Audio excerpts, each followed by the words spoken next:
네, 학생 여러분 안녕하세요. 오늘은 대면 수업 대신에 온라인 수업으로 대체 수업을 하고자 합니다. 어제 학교를 갔더니 여러분들이 A, C반을 어제 강의를 했잖아요. 그랬는데 내일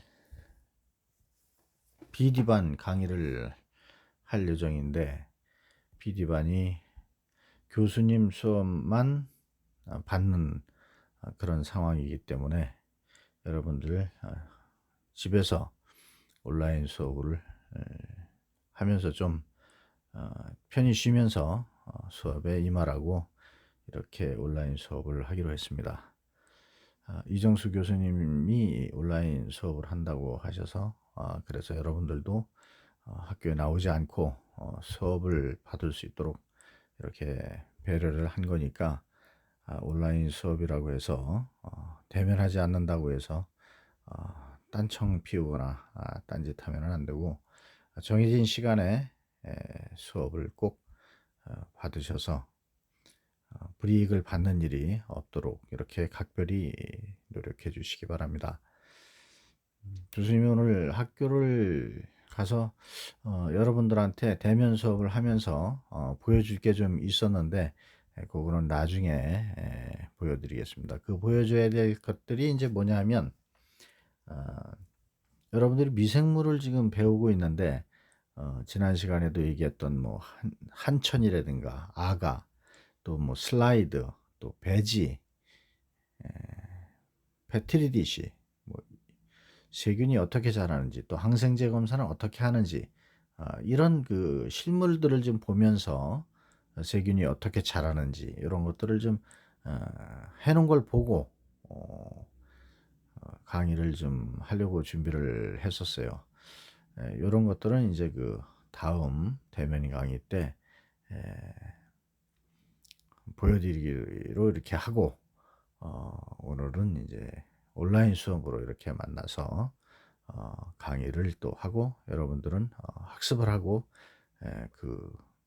그렇게 진행하도록 하겠습니다. 강의 시간과 마찬가지로 수업 시간은 정해져 있죠. 이번에는 B반 2시간, D반 2시간 이렇게 별도로 강의 시간에 강의물이 올라가니까 요점 참고해서 수업을 들어주시면 되겠습니다. 오늘 수업은 지난 시간에 이어서 항생물질과 화합요법이라고 하는 그런 수업을 할 건데요. 이것은 어떤 목표를 갖고 하느냐 하면은 항미생물 화학치료제와 항미생물제에 대해서 그 정의를 살펴보는 거죠. 그래서 그것을 설명할 수 있어야 되겠고 그 다음에 항미생물 효과적으로 작용하는 그런 기전에 대해서 우리가 또 살펴봐야 되겠어요. 또 항생제 검사의 필요성, 왜 이 항생제 검사를 하는지 그 필요성을 학습하고 또 그 부분에 대해서 설명도 할 줄 알아야 하겠다. 이런 학습 목표를 가지고 병원 미생물 검사 실습에 대한 수업을 시작하겠습니다.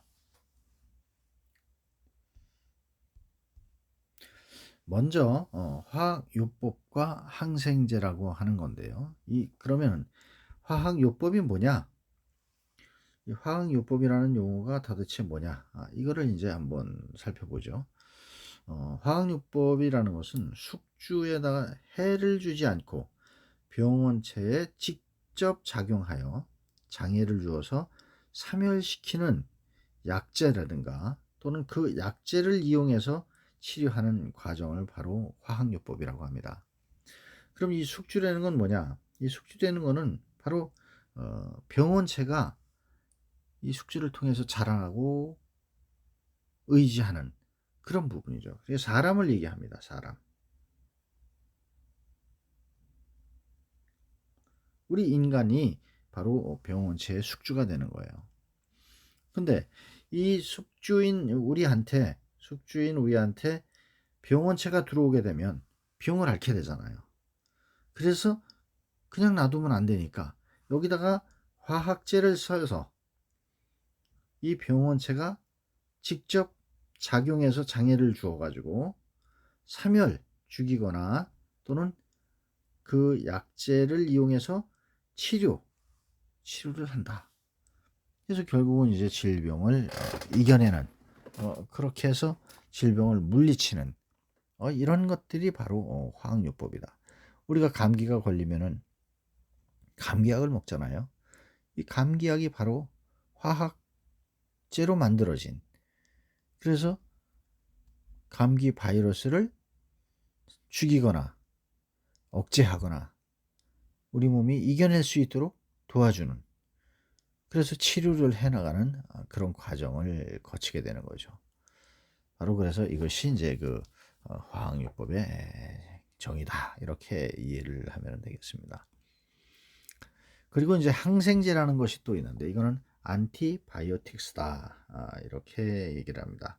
여러분들 저번에도 말씀을 드렸지만 지난 시간에도 영어하고 한글을 꼭 외우셔야 됩니다. 이 항생제라고 하는 것은 미생물이 생산하는 대사산물로 그 소량으로 다른 미생물의 발육을 억제하거나 사멸시키는 물질이 바로 항생제예요. 그러니까 우리가 감기가 걸렸을 때 예를 들면 항생제를 먹지 않습니까? 바로 항생제를 먹는다는 것은 바이러스 균을 치료하고 또 이 항생제를 먹음으로 해서 대사산물을 만들어내는 것을 발육을 억제하거나 또 죽이는 그런 물질이 이제 항생제라는 거죠.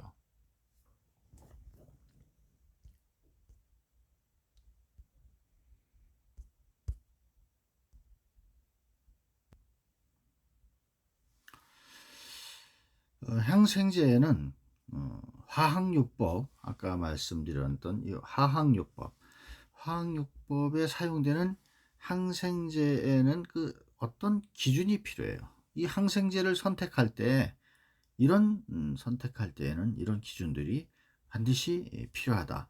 그래서 그 필요한 기준이 뭐냐 하면은 숙주 조직의 독성이 낮아야 한다. 이 숙주 조직이라고 하면은 우리가 사람 같으면은 사람의 위, 뭐 혈관, 뭐 장기가 많죠.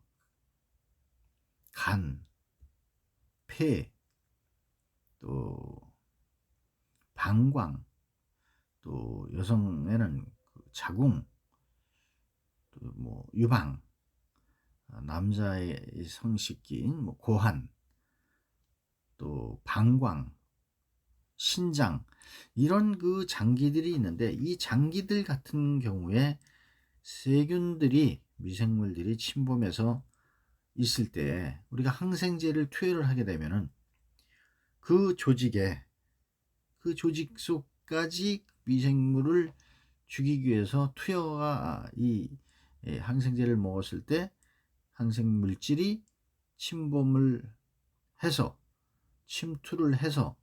세균을 죽여야 되잖아요.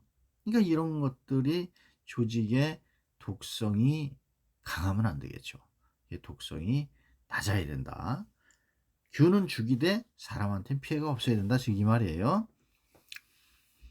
두 번째로는 숙주 과민성에 대한 부작용이 없어야 된다. 우리가 부작용 그러는데 이 과민성, 어떤 것은 약을 먹었을 때 막 그냥 피부에 발진이 생기기도 하고 막 수포도 생기고 또 뭐 어지러움 같은 것도 생길 수가 있잖아요.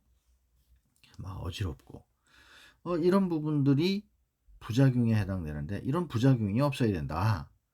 이런 기준이 또 필요하고, 세 번째로는 미생물들의 광범위한 항생작용을 해야 된다. 미생물들한테 뭐 하나의 균만 죽이는 것이 아니라 여러 가지의 미생물들의 광범위하게 균을 방어하는 그런 작용도 해야지 된다. 이 항생제가 그래야 항생제답지 않냐, 이런 뜻이죠. 네 번째는 정균작용입니다. 정균작용이라는 건 증식을 억제하는 그런 작용을 갖다가 얘기해요. 세균의 증식을 억제하는 그런 작용인데, 이 정균작용보다는 살균작용이 필요하다. 이 항생제를 먹으면은 균을 죽여야 된다. 증식을 억제하는 것이 아니라 세균을 죽여서 완전히 퇴치시켜야 된다. 그렇기 때문에 살균작용이라고 해요. 이런 부분들을 살균작용이 필요하다. 이런 이제 기준이 또 있는 거죠. 다섯 번째로는 쉽게 항생제 내성을 나타내지 않아야 한다. 이게 무슨 말이냐면은 우리가 항생제를 먹게 되면은 내성이 생겨요. 이런 항생제는 좋은 항생제가 아니죠. 균만 죽이고 우리 몸에는 내성이 생기지 않아야 그런 균들이 들어왔을 때 방어를 하고 이겨낼 수가 있잖아요. 그렇지 않으면은 내성이 생겼으면은 이 균이 약을 먹어도 듣지를 않단 말이에요. 그래서 이런 부분들이 상당히 중요하죠. 그래서 항생제 내성을 나타내지 않고 어떤 균이든지 쉽게 균을 사멸시킬 수 있는, 살균시킬 수 있는 이런 것이 항생제를 선택할 때 항항요법의 기준이 된다. 이거를 기억을 하시기 바랍니다.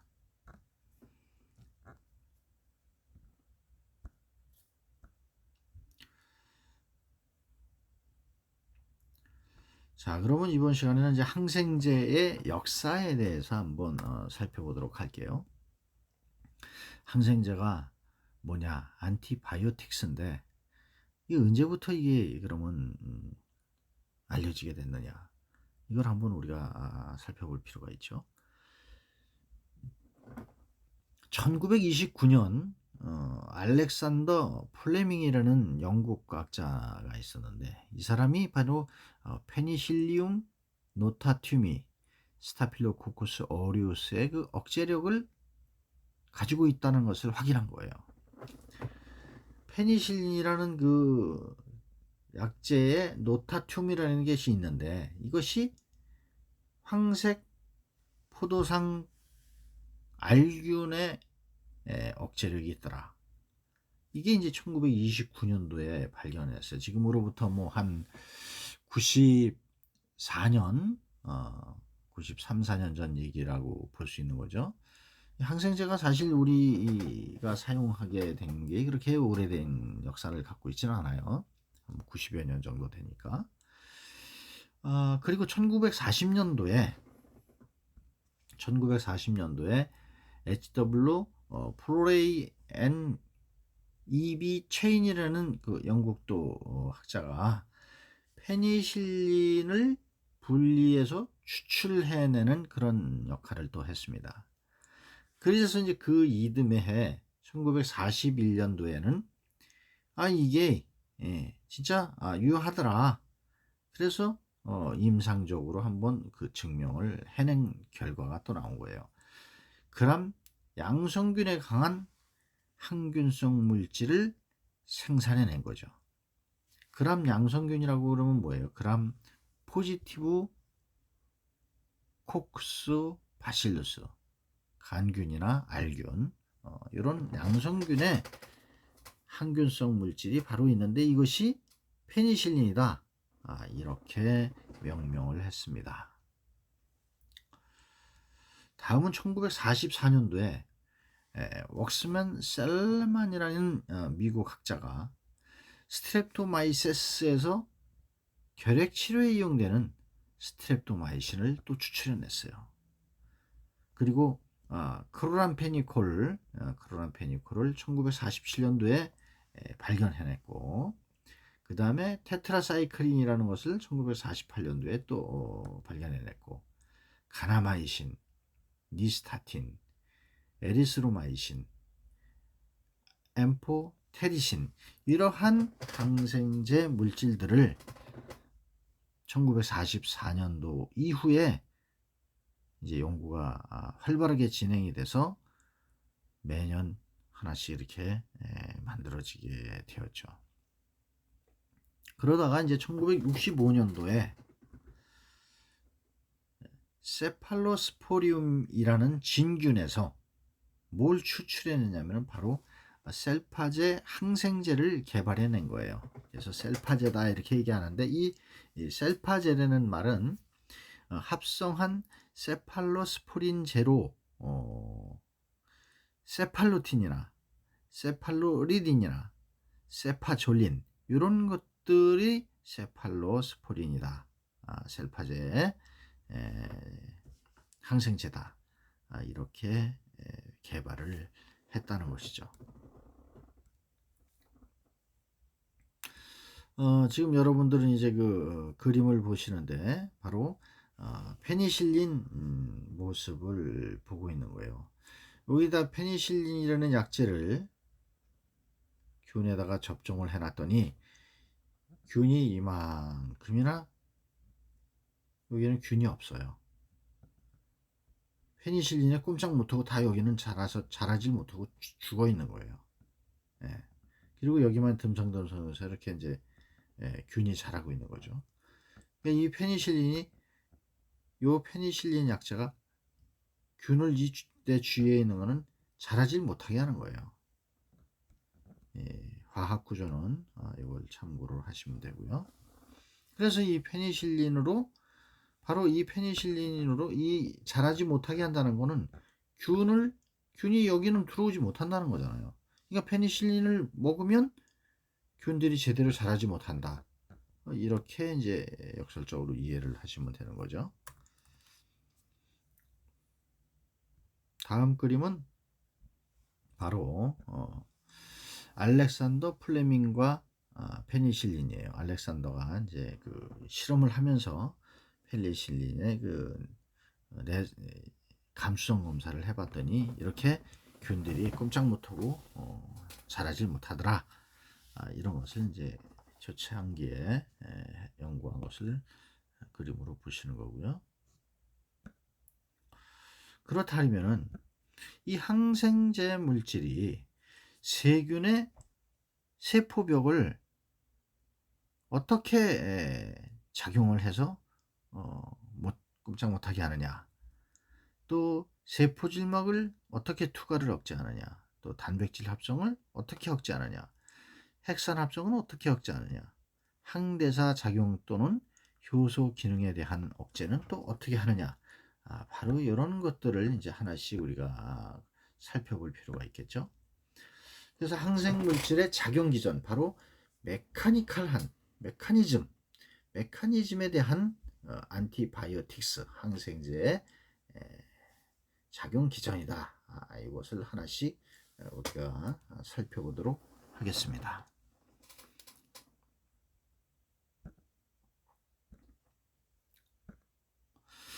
먼저 세포벽 합성 억제제입니다.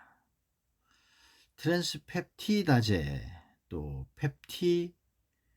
펩티도글리칸이라고 하는 합성의 그 효소 활성을 억제하는 건데, 이거는 세포벽 합성을 억제를 해서 용균인 작용을 한다. 이 용균이라는 건 라이시스에서 녹이 없애는 거예요. 한마디로 말해서. 그리고 베타락탐계 항생제를 사용을 하는 거다. 이렇게 이해를 하시면 됩니다. 여기에는 세포벽 합성을 하는 것을 억제하는 이 억제제는 바로 종류가 페니실린, 요 엠피실린이라고도 하고요. 페니실린이고, 그 다음에 세파로스포린, 그 다음에 박시트라신, 그 다음에 반코마이신, 이런 약제들이 바로 세포벽 합성을 억제시키고 용균 작용을 하는 그런 세포벽 억제제, 안티바이오틱스다. 요거를 기억하셔야 됩니다. 지금 보시면 이제 여기다 약물이 다 들어갔단 말이에요. 그런데 이런 데 보면은 녹아서 없어져 버렸잖아요. 그런데 다 녹잖아요. 그죠? 이렇게 용균을 시켜버리는 거예요. 균을 아주 녹여버리는.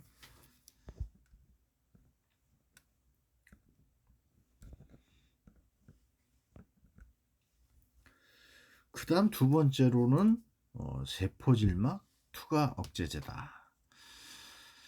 세포질막의 그 장애를 형성해서 각종 이온이라든가 영양물질들이 이 세균에 아미노산이라든가 핵산 등을 누출시켜 가지고 사멸을 시키는 거예요. 동물 세포의 세포막과도 공통되는 점이 많아 가지고 선택독성이 낮아서 부작용이 있다.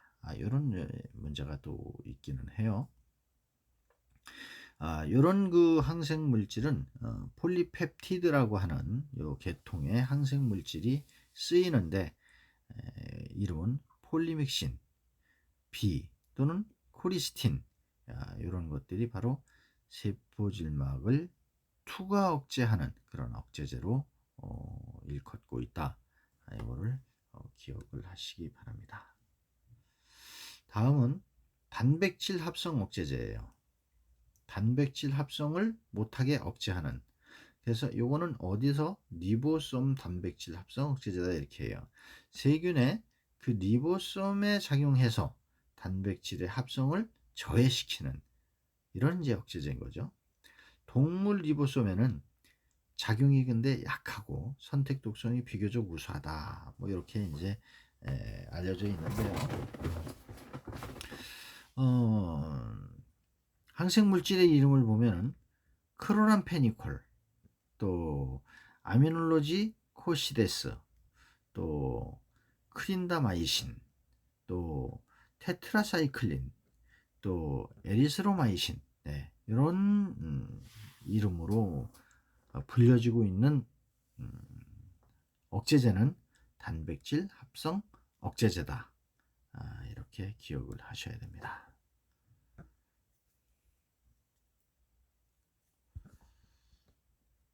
다음은 핵산 합성 억제제라고 있는데요. 핵산은 여러분들 이제 아시다시피 DNA나 RNA를 얘기하는데 DNA를 합성 억제하는 것이 바로 액티노마이신이에요. 이거는 선택성이 없고 독성이 강한 것이에요. 또 미토마이신이라는 것도 있어요. 이런 것들은 DNA 합성을 못하게 해서 방어기전을 작용하는 거고, 또 RNA 합성 업체제라고 있는데 이 RNA 합성 업체제는 리팜피신, 이런 것들이 이제 RNA 합성을 억제하는 것입니다. 여러분들은 지금 이제 뭐 마이신 뭐 이런 거 신자 들어가는 것들을 많이 배우고 있는데 바로 이게 약제에 대한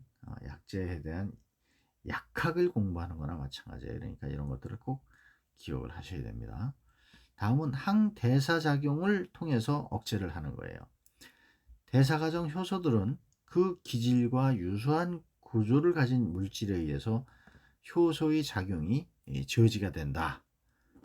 그러므로 해서 항대사를 작용하지 못하게 그렇게 이제 하는 역할을 하는 거죠.